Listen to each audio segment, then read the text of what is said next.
Ladies and gentlemen, good day and welcome to the Q4 FY24 earnings conference call of the Federal Bank Limited. As a reminder, all participant lines will be in the listen-only mode, and there will be an opportunity for you to ask questions after the presentation concludes. Should you need any assistance during the conference call, please signal an operator by pressing star then 0 on your touchtone phone. Please note that this conference is being recorded. I now hand the conference over to Mr. Souvik Roy, Head, Investor Relations, the Federal Bank Limited. Thank you, and over to you, sir. Thank you, Sagar. Good evening to all of you, and welcome to our earnings call to discuss the results for the quarter that went by. I'm sure you all had a chance to go through the results deck, reviewed them well, and also heard our post-results press con in which our MD has probably answered a lot of questions already. We have had a strong year of performance, and we have delivered on most of our aspirational return ratios with the right consistency on earnings while maintaining a very good balance sheet as well. During the year, we also maintained the right growth trajectory, if you have seen in our deck, of course, across all our focus business segments. We scaled up the branch network as we crossed the milestone of 1,500 branches, and that's almost a 10% increase in our network. We exited the year with an all-time high annual profit. Our total business crossed 4.6 lakh crore, and our balance sheet also crossed the milestone figure of 3 lakh crores. The last quarter in particular, as MD already mentioned during the press con, was operationally one of our strongest ever. Some of the numbers, as mentioned in the deck, we did give a call out there, has slight wrinkles due to a one-off impact on account of certain wage-related matters. I'm sure most of you have noticed that and made the right calculations already. Our margins did expand marginally, but it did, and our asset quality continues to remain pristine. With this, I'll hand over the call to our MD, Mr. Shyam Srinivasan, who's also joined by the entire senior team. Thank you. Thanks again for joining, and over to you, sir. Thanks, Souvik. Good afternoon, everybody. I think Souvik mentioned the high points of the financial outcomes. I'll just draw our attention or take us back to March 23 when we had our investor analyst day and spoke about our outlook and our aspirations over the... I can add you, sir. I can add you. Over the 2-3 year period. And one of them was to ensure, if you all recall, or many of you may recall, we talked about the 3 ends that are non-negotiable. One is around NPS improvement, second is around the NPA being best in class, and the third is accretion in net worth. And those are obviously driven outcomes, but driven by meaningful improvement in our return ratios. So I'm happy that in FY24, along those lines, we did deliver. While Q4 reported net profit is 906, it did have the one-off impact of the pension effect of about 160 odd crores. So barring that, I think the quarter was quite along predicted lines. Growth has been consistently good. Expansion in the margin is beginning to trickle through, even though the cost of deposits remains elevated. That's because of the pivot in business. But at the scale we operate, it takes a while for margin expansion to happen while the cost of deposits remains high. But the trajectory, the turn has happened, and we believe that going into FY25, that should sustain. Operationally, a strong quarter, like Souvik pointed out, but I just want to call out the remarkable consistency and quality of credit is something that we are very proud of. And Q4 was particularly, exaggeratedly good. I've said this in 3-4 earlier calls, so it looks like it's a repeat, but in Q4 in particular, our slippages were lower than the recovery and upgrade, and the recovery and upgrade didn't have any one-off chunky cases that came through. It's more the structural, granular, regular accounts that sort of recovered or upgraded. So on balance, the year that went by was strong. Our outlook going into FY25 remains quite confident. We are entering 25 with some industry level tailwinds and headwinds, I would say. Tailwinds in terms of credit growth looks quite promising. There's demand that is consistently good across business segments. Deposits are growing, but the quality of deposit or the cost of that deposit structure is something that we have to deal with. In particular for us, Thankfully, our footprint expansion across the country has played out well. You may have noticed our rate of growth of our CASA in the geographies that were not traditionally our stronghold is now, in the mid to high high teens, and that's something that we are confident of keep sort of that trajectory up while we deal with some structural changes that have happened in how the non-resident flows come in. Flows are coming in, but it comes in the form of term more than savings. So I think we enter FY25 quite mindful of the business model that we're pursuing, the commitments we've made in terms of our return ratios. ROA expansion, we're guided for about 4 to 5 basis point improvement sequentially every year. I think for the 7th year on trot, ROA expansion has moved up.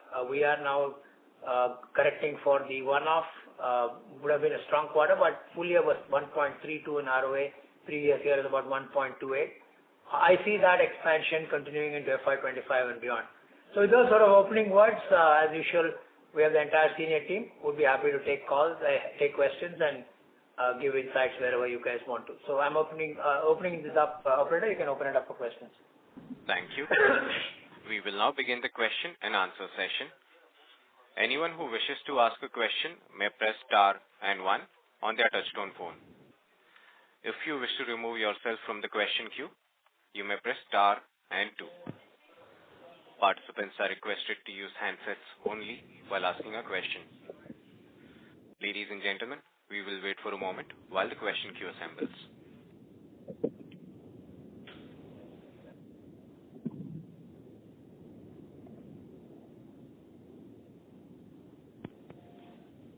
I think we can start. We already have you in the queue.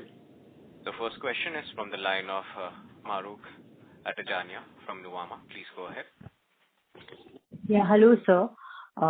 Good evening.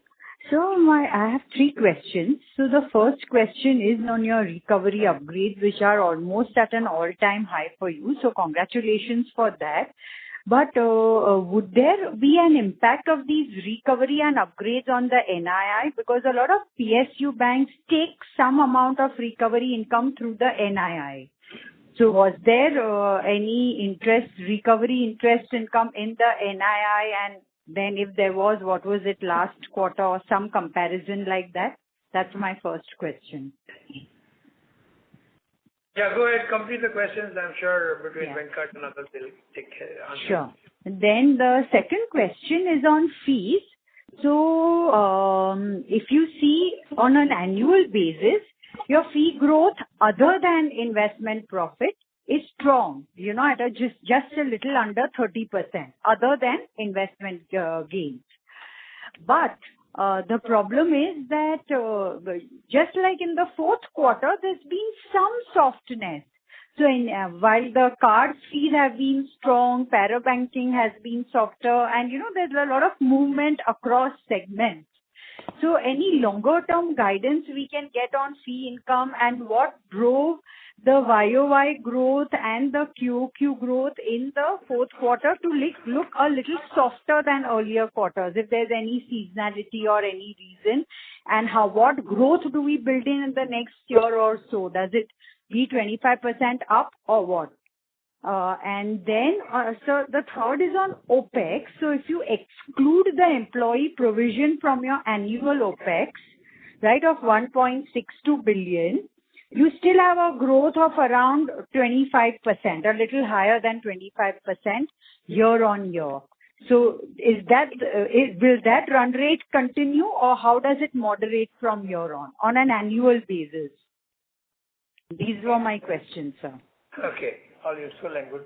On the fee income, I think I don't believe you can sort of sequentially plot it and say this will grow it, but a Y-on-Y basis, anything between 20-25% is very much on the cards, and we believe FY25 will also see that kind of momentum. Q4, you did see pickup in cards fee going up, loan processing fee going up materially.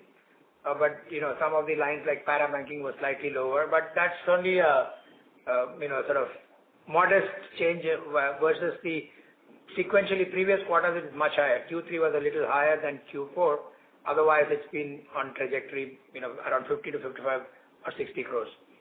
So we believe the core fee income growth, roughly about 20-25% is something that minimally what we will do. We will seek to do it even higher without any one-offs. The one-offs should hopefully be positive and kick it up higher. So that's on the fee income. On the first question on recovery upgrades, yes, when recoveries and upgrades happen, certain degree of interest income benefit also comes through because the URI benefit also comes through. And on the third question was on, remind me the third question. OPEX growth. Yeah, go ahead, Venkat. Maybe you can take the next one. Yeah, sure. Thanks, Shyam.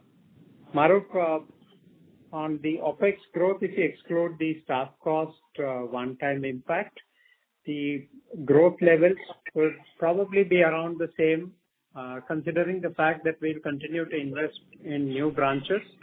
Our investment in technology will continue at pace, and there'll be a small uptick in the staff cost with all these recent changes also, which will come through next year. So a combination of all this will see the OPEX around the same levels.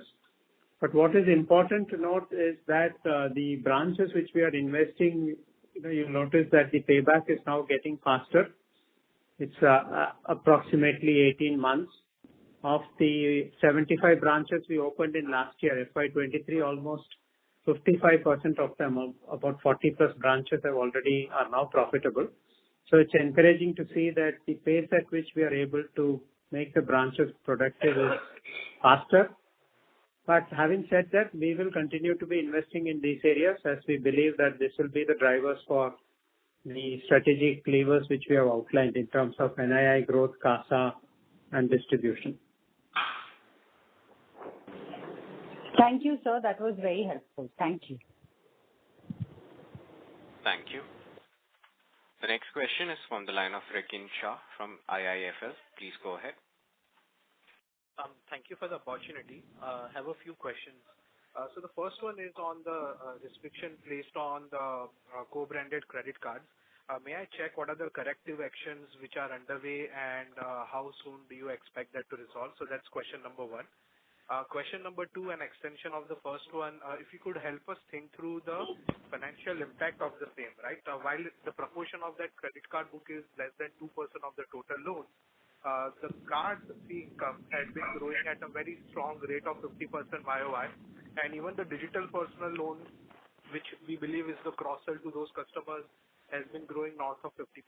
So how do you think about that going ahead? The third question is on the yields. If we look at the increase in the yields since the rate hike cycle started, the yields have gone up around 150 basis points in total for you, which is the least among most of the banks, and this is despite we having the highest share of floating rate loans. So is there any pressure points in some of the segments that we operate in, or are we pushing on growth at the expense of profitability? That's the third one. And the fourth one is on the asset quality. If we look at the provisioning part, there was expected to be AIF related provision in 4Q. Has that come through in fourth quarter?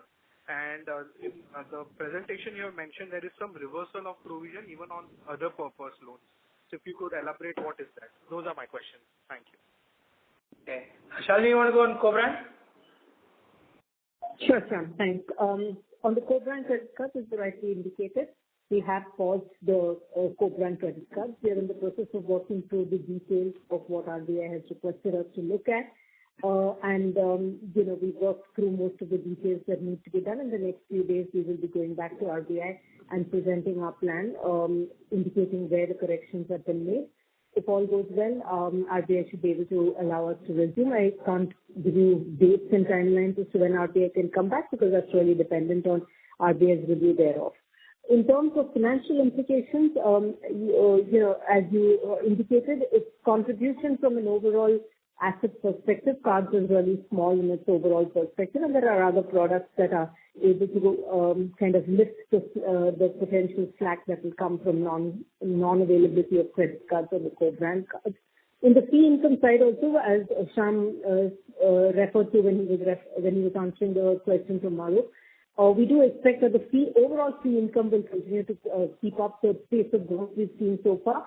cards will definitely, whatever we don't get on credit cards will get compensated by other products. On personal loans, you refer to that also. Our personal loans are not necessarily tied into our credit cards. The personal loans book that we have built has two kind of fundamental pillars.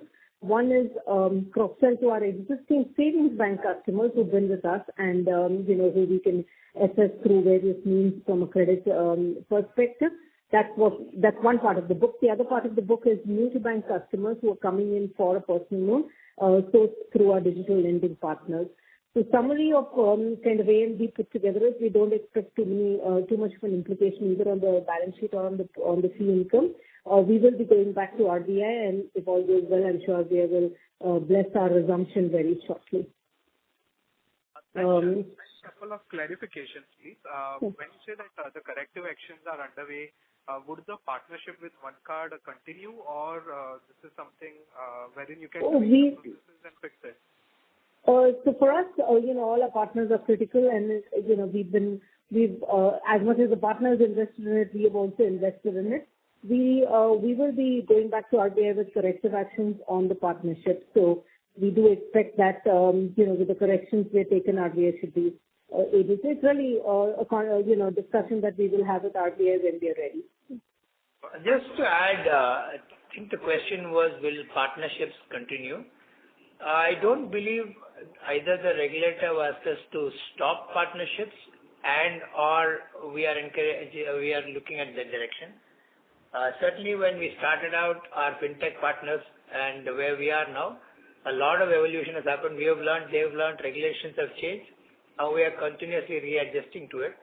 But the fundamental objective of expanding reach and digitally using partners has not evaporated. The scale, size, quantum will vary based on how much filters and how much guardrails are there. But structurally, we are not saying we are going to shut out our partners unless there is a regulatory requirement to do so.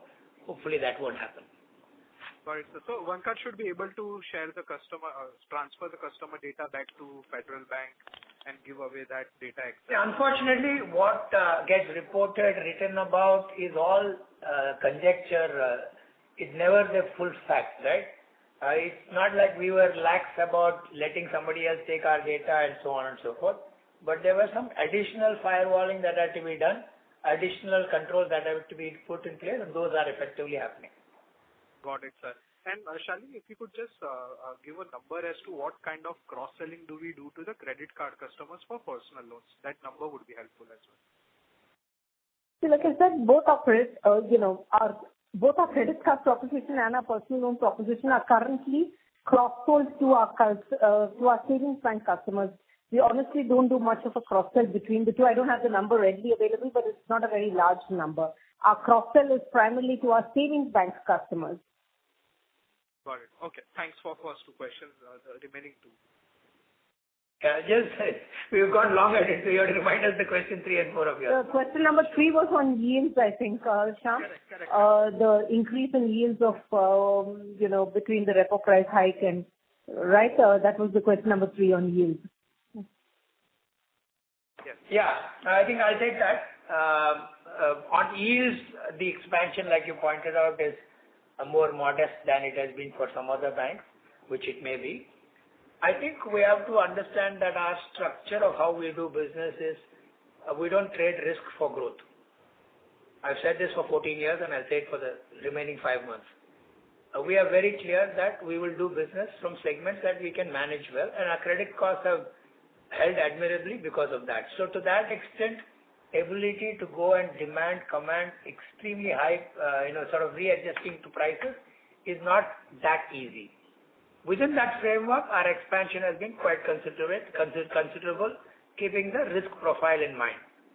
So as we pivot more into the newer higher yield businesses, which we are, you are seeing through these last 4 quarters, once the businesses like credit card, microfinance, personal loans, commercial vehicles are kicking in better, we are seeing the yield uptick in the blended margin increase, and I believe as we go into FY25, that will get a little more pronounced.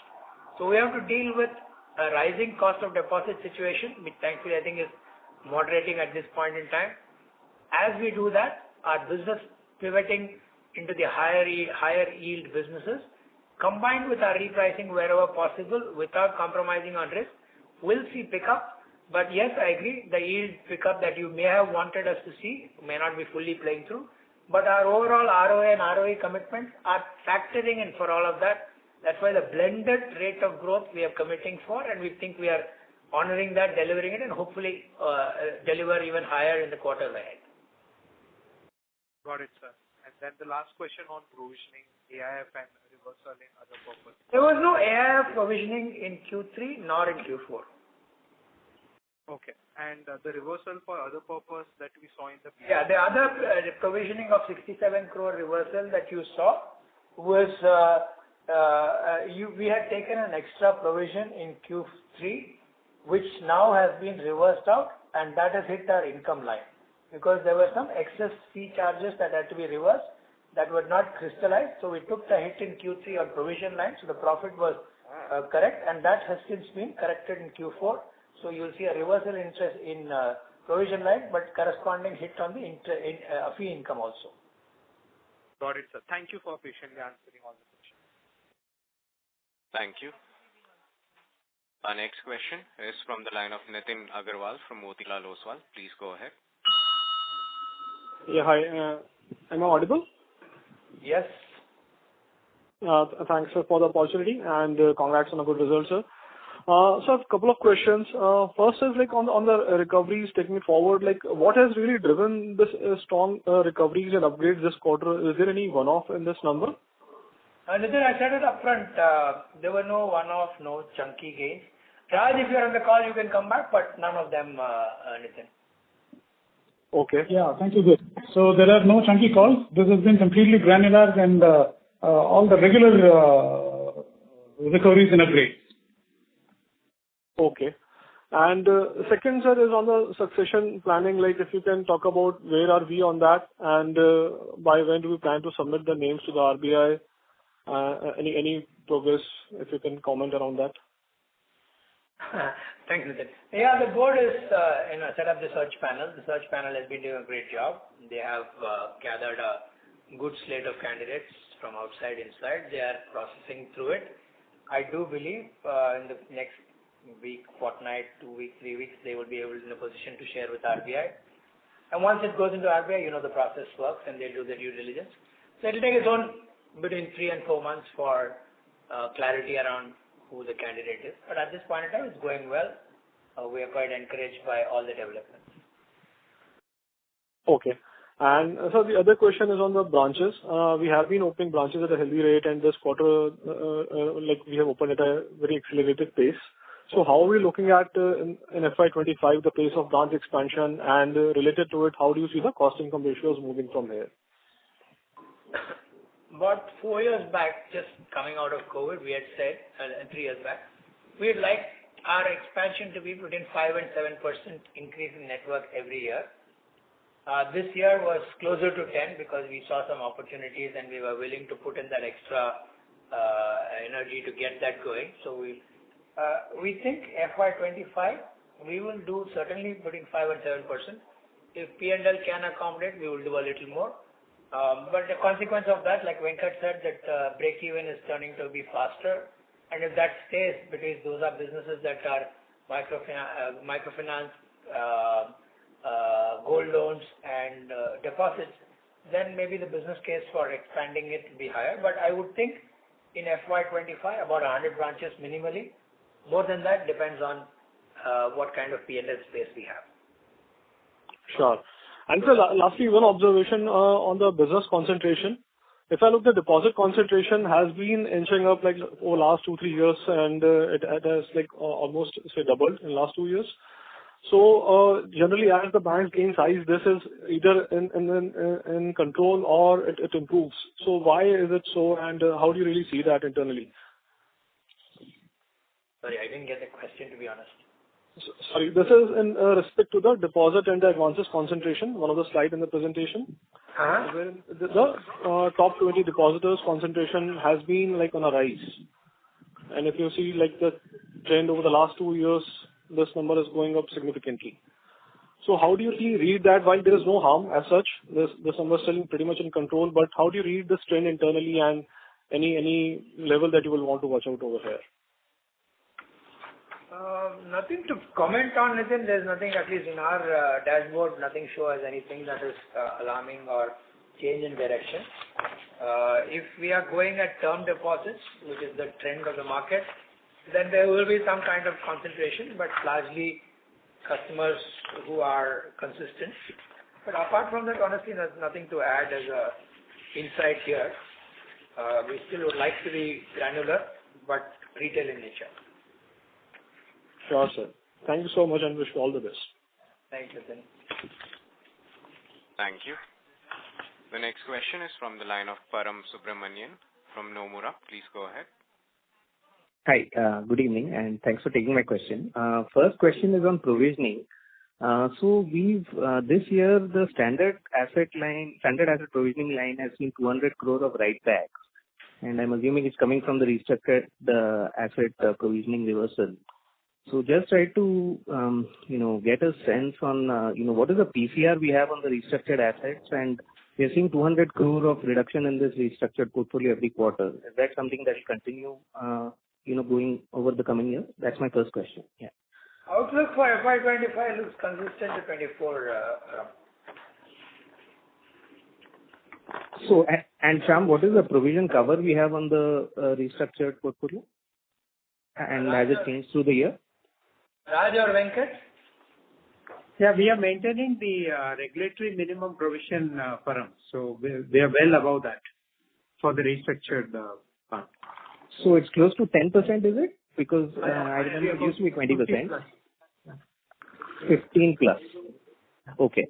Okay, fair enough. And secondly, again on the provisioning, so because some of these, unsecured portfolios have become, have grown quite a bit, like credit cards, and they tend to be higher credit cost businesses once they get seasoned.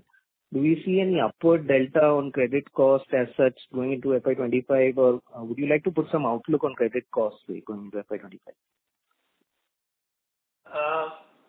If you normalize for FY24, overall credit cost is about 24, is it? Venkat, 24 basis points full year? 23, yeah. 23, right? I've said that is low, but I'm happy that low may not dramatically alter and shift up. But yeah, you could argue that somewhere around 30 basis points is what we would push, try to deliver in FY25. But that's the run rate. Fair enough, Shyam. And one last question again on the corrective action we've taken on the partnership. Is there on the fintech partnership? Is there any OPEX that one should expect related to that? Yeah, that's my last question. Not significant in OPEX, right? It's only a model of where data resides, how it's accessed, who holds it. Up to that extent, we don't believe any cost impact should be there. Okay, fair enough. Thanks, Shyam and team. Thank you.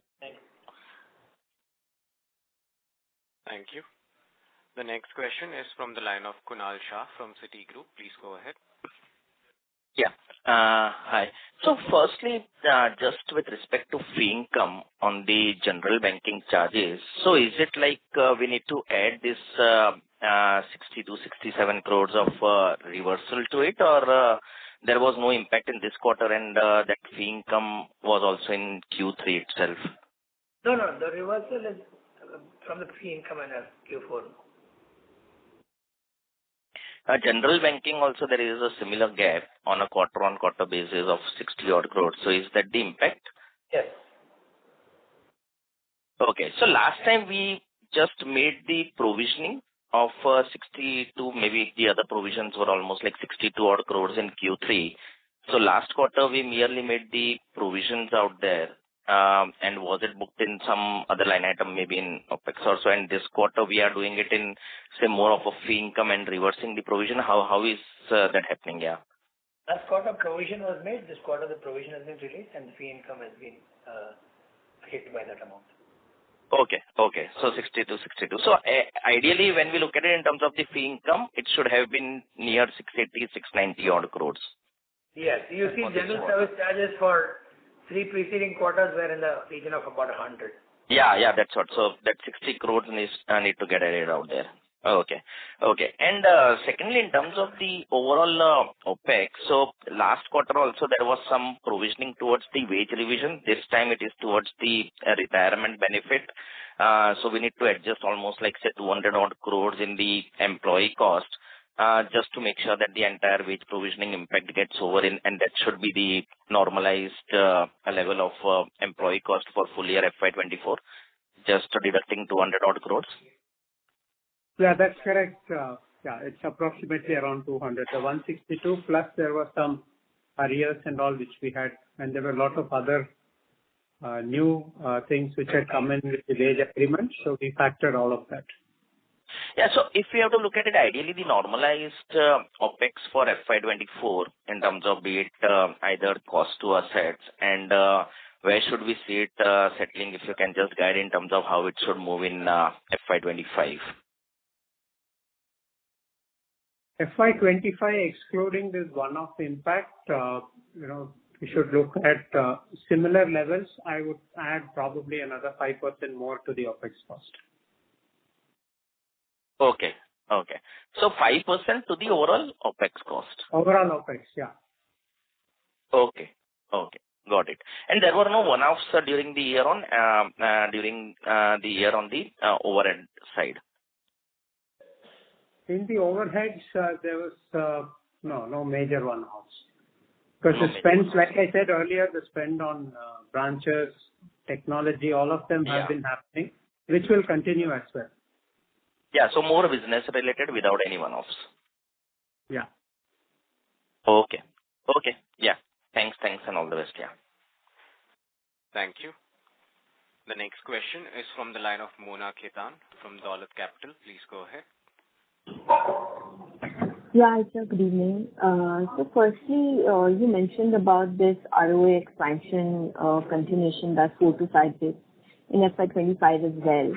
So given that, credit cost will ideally normalize at high levels and there could be some headwinds to margin with, interest rates maybe declining and the impact on floating rate loans. So what, according to you, would be the key levers with the assumed expansion here on? If you rewind 2 years, 1 year, 3 years, questions have been consistently saying your credit costs are low, you don't have much space left. How will my ROA expand? You have seen ROA expand over the last 3 years. But we've always maintained it a few basis points here. We don't have one silver bullet which will change that narrative. So our NIM expansion by a few basis points, credit cost holding well, efficiency kicking in, fee income growing should be the driver of this. Okay. And sorry, you guided for credit cost of around 30 bits for FY25, if I got it right. Yeah, in that range. Yeah, you're right. In that range. Got it. And just finally, there was on this OpEx growth guidance that was talked about in the previous question. So, X of the 200 crore one-off, what we are saying is OpEx could rise by about 5% year on year. Is that what I understood correctly? Yeah, excluding the 162, we'll have to there are costs which are directly proportional to business growth. That will continue to rise in line with business expansion, but the other overheads and OpEx cost, overall increase will be curtailed within a 5% of the Q4 exit run rate. Got it. Okay. Thank you so much. That's all from my side. Thank you. The next question is from the line of Saurabh Kumar from JP Morgan. Please go ahead. So just one question. On your current accounts, normally, you see seasonality in Q4. You are flat. I mean, is there something happening there? No particular answer. Actually, I'm quite pleased it didn't show any swing because usually it tends to bulk up at the end of the quarter and fall off. I'm pleased that Q4 didn't see anything and nor have we seen any fall in Q1. So it's a more sustainable outcome, I would believe. Harsh or Shalini, if you want to come in. No, Shalini, you covered this. Sorry, Harsh, go ahead, yeah. Yeah, sure. Yeah, more or less what I'm saying is right. We have been increasing and focusing on current account balances, but there's no bulk up which is happening. And the current account balances average is showing a steady increase. Yeah, just to add to what Harsh says, our entire kind of focus has been that on an average is what we measure ourselves on.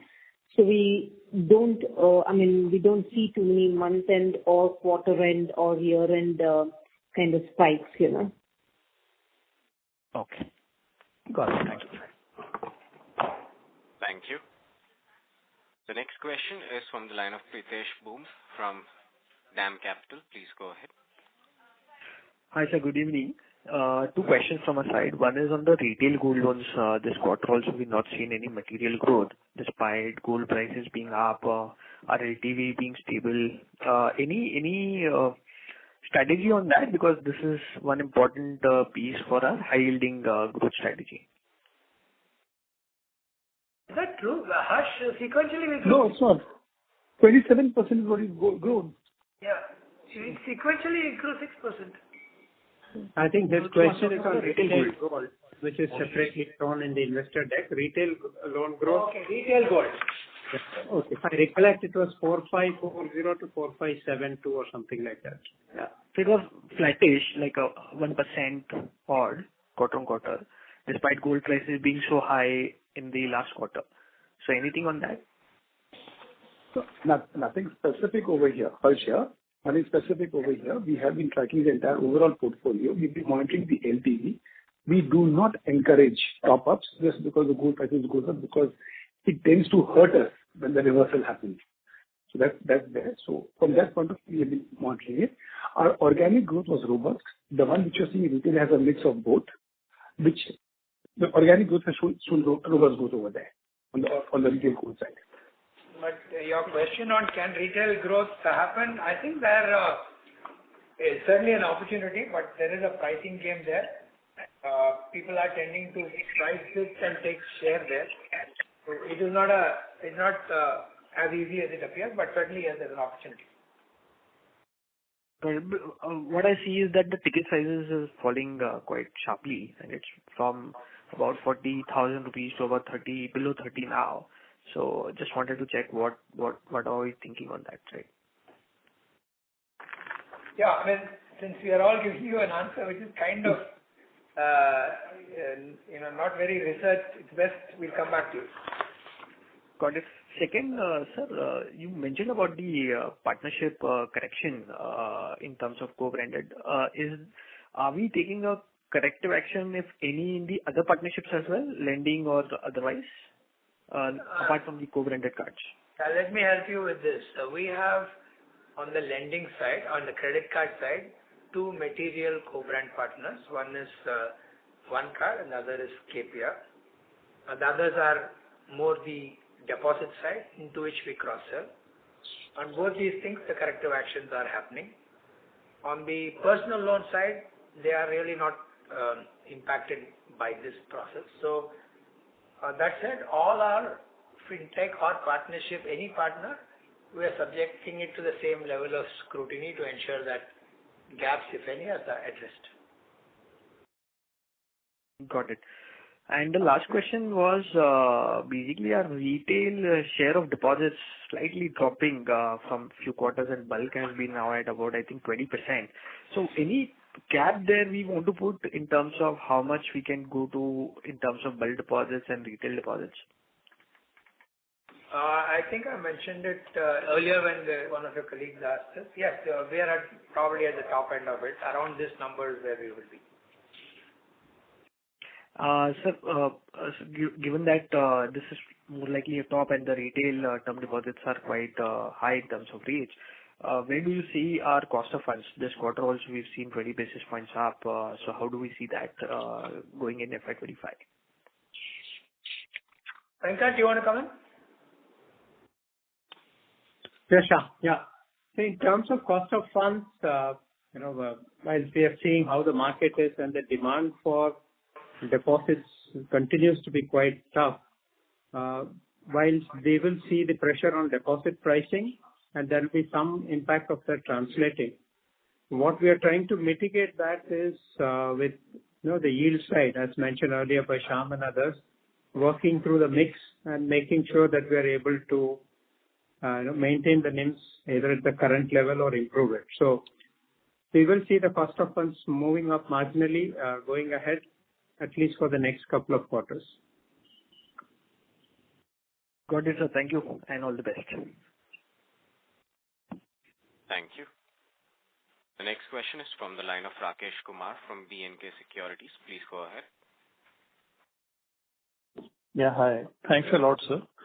So slightly, broader question. So one thing that for this quarter, the calculated term deposit cost has not increased. So correct me if I am wrong, or if there is a flat number on the term deposit cost.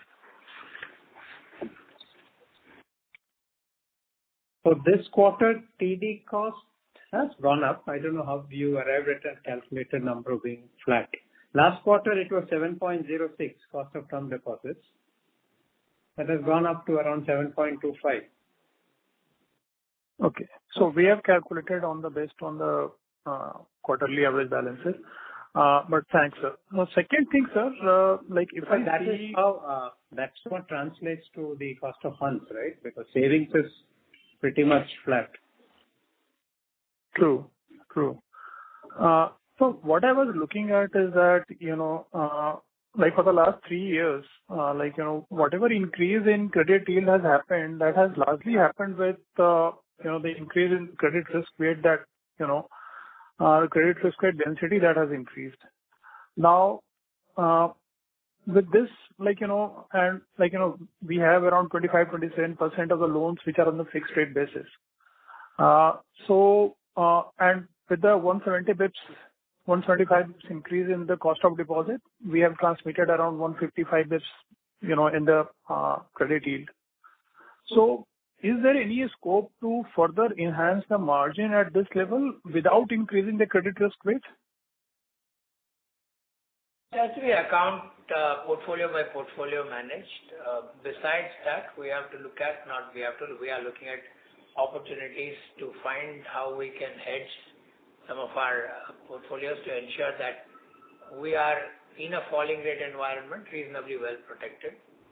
We believe we are getting to a good success on that count by managing it through multiple levers as opposed to just one that may be very visible. So it has to be seen as we slice the book, the entire 200,000 crores into multiple buckets, find opportunities for each of them, and all of them are in play.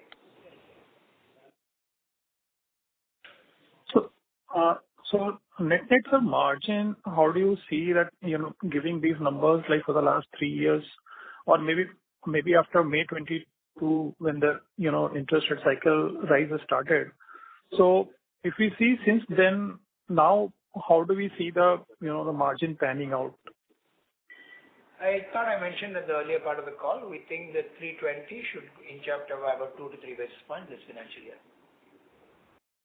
Understood, sir. Understood. Thank you. Thank you so much, sir. Thank you. Thank you. The next question is from the line of Jay Mundra from ICICI Securities. Please go ahead.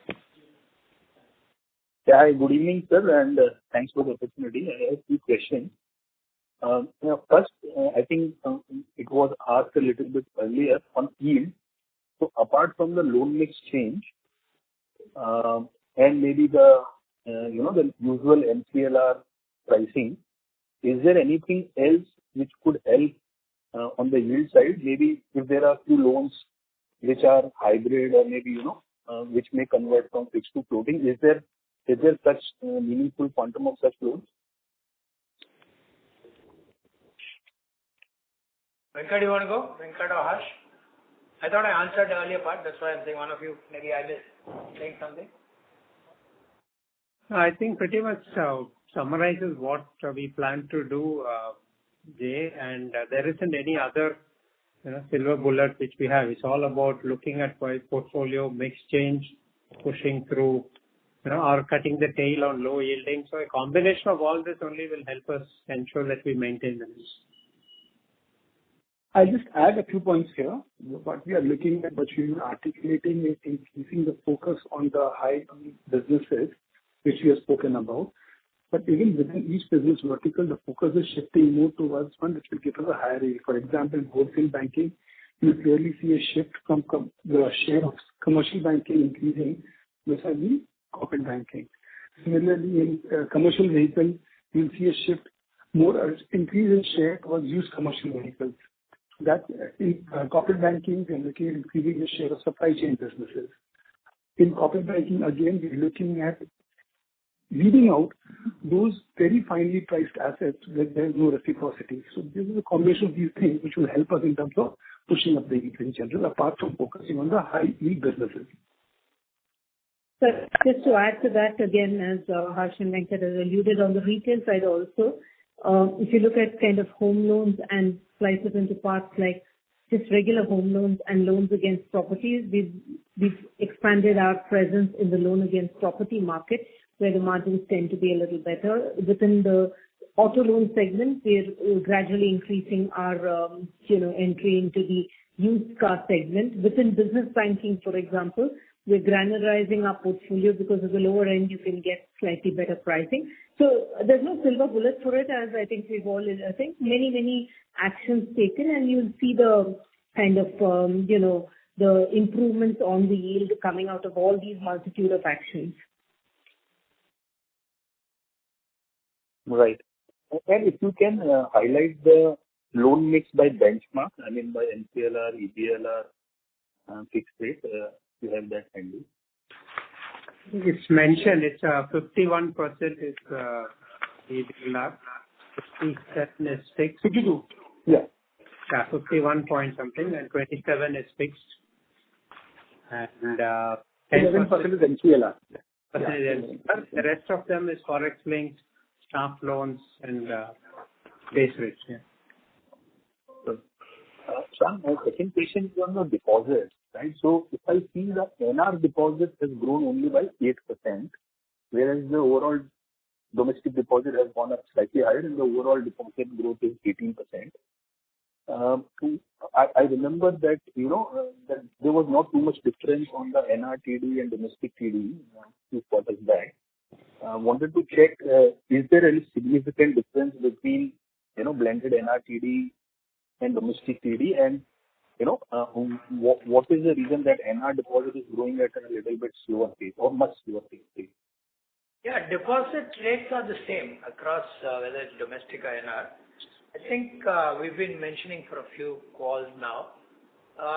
Post-COVID, the nature of how NR remittances and behavior of remittances converting into deposits is material change. Remittances have gone up and our share has kept pace, but the remittances are not translating to deposits. Our hypothesis is as follows. It's being used for paying off debt. That's why credit quality is improving substantially even in Kerala. One, setting up new businesses, because many of them are probably returning and setting up some shop here. And for consumption like family wedding, marriage, school, college, whatever. Right?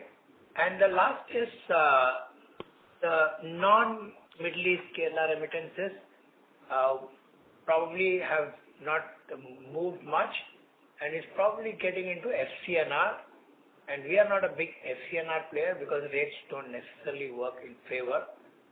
Rupee deposits coming in, rupee remittances coming in are continuing to be vibrant. We are seeing a larger share of it, but unfortunately they are not translating it to deposits directly. Indirectly it will, because it creates commercial activity and it comes back as deposits. Directly it doesn't go into deposits. Which is why 4-5 years back, as we started dialing up our outside of this norm business, and those are tracking quite well. Understood. That is helpful. Sorry, I have two more questions. One is OPEX. I think earlier you mentioned that, X of this 200 crores of staff cost, which is one-off, the growth should be 5% only. But then you sort of qualified that by saying that the usual business as usual costs will still be there. Right? So if you can help us understand how should one look at the OPEX growth for maybe 1-2 years. That would be helpful. Venkat, you want to go? Sorry, I didn't get the last part of the question. What did you say? How should we look at our OpEx increase in the years ahead? 2 years, again, it's dependent on our strategy on investment in branches. That is one main part. For FY25, the current outlook is we will probably look at, like Shyam said, another 100 branches to be added. The technology IT spends as a percentage of OpEx, we are now close to around 6.7%. And that's an area where we'll continue to invest. And we would like that to be closer to around 8% of OpEx. So in the next FY25 and even FY26 early part, the current outlook is investments in these two will continue at pace at the same rate at which we have been doing. On staff cost, if you exclude the one-off, like I said, there will be, I would put another 5% increase on a year-on-year basis. And the other fixed cost would be around capped at max 5% increase. But the variable cost related to businesses would continue to be in line with business growth. As long as it's, positive jaws, we'll continue to invest those. So overall cost, the controllable cost, staff cost would be about 5% more than the current Q4 exit run rate. Sure. And last question, sir, if you could highlight, is there any impact on the capital because of the new investment guidelines which were implemented with effect from April 1st regarding HTM and ESS reclassification? Thank you. No, nothing at all. Nothing. No accretion, no impact, right? And nothing material. Nothing. Okay. Thank you and all the best. Thank you. The next question is from the line of Saket Kapoor from Kapoor & Co. Please go ahead. Yeah, namaskar team, and thank you for the opportunity. Firstly, about the treasury part under the segment revenue. So what explains the dip in the profitability? If you could give some understanding on the same. Yeah, last quarter we had the FedFina listing gain, so that is not repeated in this quarter. That's the main difference. Okay. And sir, in your opening remark and also during the call, sir, Shyam, you mentioned about we are looking for a 25% growth in the NII, the net interest income for FY25? Fee income, not NII. Fee income. Fee income. Yeah. Okay. And what should be the NII trajectory likely, the growth in the... This year we grew 15, our credit grew 20. We would like to be better on both counts. But, we just have to work through this cost of funds challenge. But yeah, in that zone. Okay. We are very likely to remain in this trajectory, what we have performed for this financial year. Improve slightly. We will improve slightly. So on the cost to income ratio, where should we stabilize? This quarter was, I think, so an aberration. No, this quarter is an aberration. We were looking to be, last year was 49 and change. We were looking to be in that 49 or better. But some of these costs have come and impacted us. So I think FY25 should be back to about 50% and then improving from there. Okay. And two small points. Firstly, on the dividend payout part, sir, I think so we have done the fundraising exercise also earlier. So I think so we are very well capitalized. What have been the factors on which we have decided the payout to be lower than 10% of the EPS for this financial year, sir? And then one closing remark from Shyam, sir. No, we are looking to preserve capital as we grow. We think we should be able to strike a sort of a sensible balance between plowback and also reward shareholders. So the board in its wisdom has taken the decision to recommend a 60% dividend. Because as you mentioned, rewarding your investors and shareholders, if you take the trajectory of the market cap change over a period, I think so it has been subdued in comparison to the other listed banking space. So that was a very that was a very brief understanding on how well will you see the market cap or the type of net to book value that should the stock trade going ahead. These are few of the parameters which investors also look in terms of the payout ratios also. And lastly, sir, Shyam sir, your terms come to end, as you alluded earlier, also 5 months. And we have seen that in many of the banks, the people, the personnel have tried their hand at other small banks. So can we look forward for your role in some other small banking entities who are also scouting for experienced people like you or veterans like you, and we can see you in other being in other entity altogether, or is it curtain down for your career in the terms of being the MD? What's the thought process, if you would like to share, and any message to us? Thank you, Kapoor Sahab. We'll talk on September 24th, 2024. Till that time, I'm in the seat and I'm enjoying the seat. Correct. Yeah. Okay, sir. Thank you. And for shareholder value creation idea, sir, I think so. Please dwell on the metrics. I think so. Our bank is lacking on that behalf, on that count. That's feedback. Thank you, sir. Thank you. Okay. Souvik, we are just left with a couple of minutes before. Yes, sir. So, Sagar, I think one more question and then we can wrap it up. Sure. So the next question is from the line of M.B. Mahesh from Kotak Securities. Please go ahead. Hey, hi, and congratulations on good results. Just one question. Just a comment, if I missed it, on the non-staff expenses. It was up from 850 crores to 950 crores. I don't know if you made a comment on it. That's it so much. We didn't comment on it, but I think Venkat alluded to the overall investment in technology and branch expansion as primary drivers of expansion of cost. But is that high? Because Mahesh, typically in Q4, we normally see an uptick in the other OpEx. So it's in line with what we have seen. It will normalize in the first 2 quarters and then again pick up. Because there were some one-offs some IT spends which normally happen, whether it's an EULA renewal or some infrastructure purchase which gets charged off. That usually happens. It's a timing of the renewal as well which happens. So Q4 is usually the quarter where you see a higher IT spend. Okay. Oh, perfect. Thanks a lot. Thank you. Yeah. Ladies and gentlemen, we would take that as a last question for today. I would now like to hand the conference over to Mr. Souvik Roy for closing comments. Thanks, Sagar, and thanks everyone for taking time and joining us on the call today. I hope we have been able to address all your questions, if not most.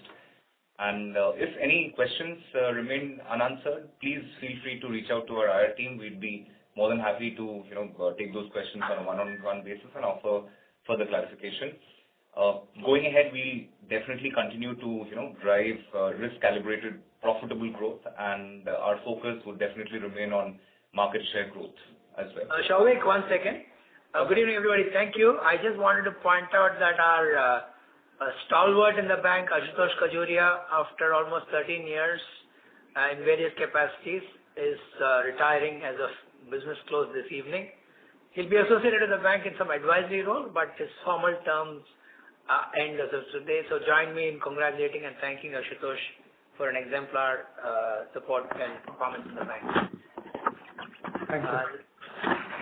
Thank you. Thank you, Ashutosh sir. Thank you for all these many years of amazing service to the bank and to everybody. Thank you so much. And with that, ladies and gentlemen, we'll sign off for today. I also wanted to add one more thing. Sure, sir. Our senior colleague who heads HR here is moving to another bank as an MD, and it's a proud moment for Federal Bank. So I have to compliment our colleague Ajit Kumar for that. Yes, sir. So thanks, Ajit sir, as well. Ajit sir, if you're on the call, thank you. Thanks again, sir. Thanks, everybody. Bye. Thank you all. Bye, everybody. Bye. Bye. And see you all after even probably a better next quarter. Thank you. Bye-bye. Thank you. Thank you. On behalf of the Federal Bank Limited, that concludes this conference. Thank you for joining us. You may now disconnect your line.